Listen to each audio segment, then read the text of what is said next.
Lep pozdrav vsem skupaj. Ste si kdaj želeli, da bi se ponudbe, računi in obračuni ur na stroju urejali kar sam? Potem ste prišli na pravi video. Danes vam pokažem, kako je enostaven je vnos računov v XML program. Pa začnimo. Tukaj v Microsoft Outlooku sem si poslal ene par računov, ki jih bomo vnesli v naš XML program.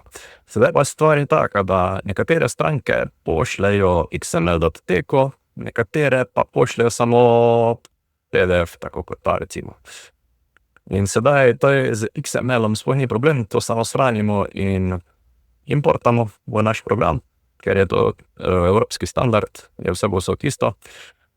Problem edino nastane pri teh PDF računih, ki pa jih s pomočjo umetne inteligence pretvorimo isto v kompatibilen, kako bi rekel, recimo kot XML datoteko, tako da lahko vnesemo v naš XML program. In stvar je čisto simpel, samo gremo tukaj in shranimo vse priloge v naš trdi disk. 5 in tule piše, da je najdlo toliko mailov.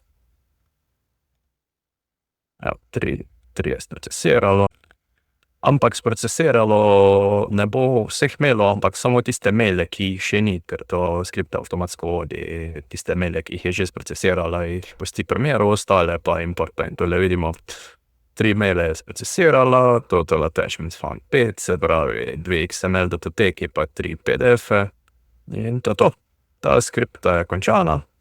V bistvu ta skripta je tudi narejena tako, da laufa vsako uro, če pustite prižgano, tako da s tem se niti ne rabite uvaditi. In potem shranim vse maile na trdi disk.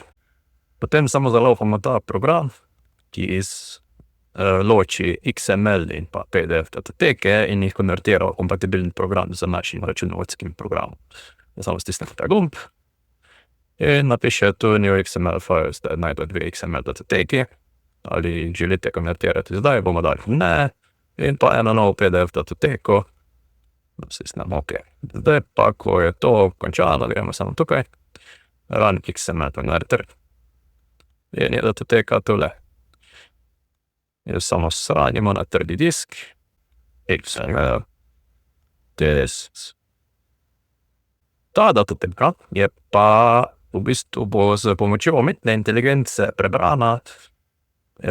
V bistvu bojo prebrani vsi podatki z PDF-a in isto bo potem konvertirana v CSV datoteko, ki bo potem importana v naš program. Evo, datoteka je sedaj v tem programu in umetna inteligenca je že prebrala. Sedaj pa edino, kar moramo mi narediti, je preveriti, či vse štima. Recimo, či štima vrednost 333,21, je tole invoice amount 333,21. Potem pogledamo še recimo podjetje, mora štimati, kje si je, tu zdaj to tudi štima. Če pa slučajno kaj ni v redu, pa samo kliknemo gor, pa spremenimo recimo številko, da tu vidimo 333,21, recimo da bi bilo 350, pa da napišemo 350. In to si bo potem umetna inteligenca se v bistvu uči na račun tega in bo naslednjič ta račun prebralo pravilno. Ker od vsake stranke račun je drugačen in se mora učiti na vsakem računu, ampak je že po defaultu zelo dobro. Skoraj po testih, kolikor sem jih delal, je 95% trofi vse. Ker pa ne trofi, se bo potem sproti nauči. Potem samo tole damo approve file ali pa reject, če slučajno ne bi bilo v redu. Če damo rejective, pač moramo potem ta račun narediti, samo approve. To pomeni, da se bo shranilo, sedaj pa samo tole damo. Je approved, tole piše approved, bomo stisnemo to in potem dodamo extract data, damo CSV, shranimo, PDF, test. Zdaj bomo samo lagam naš novi program. Tako. In samo konvertiramo. In isto shranimo. Isto mapo, kot smo naprej. test, PDF, test.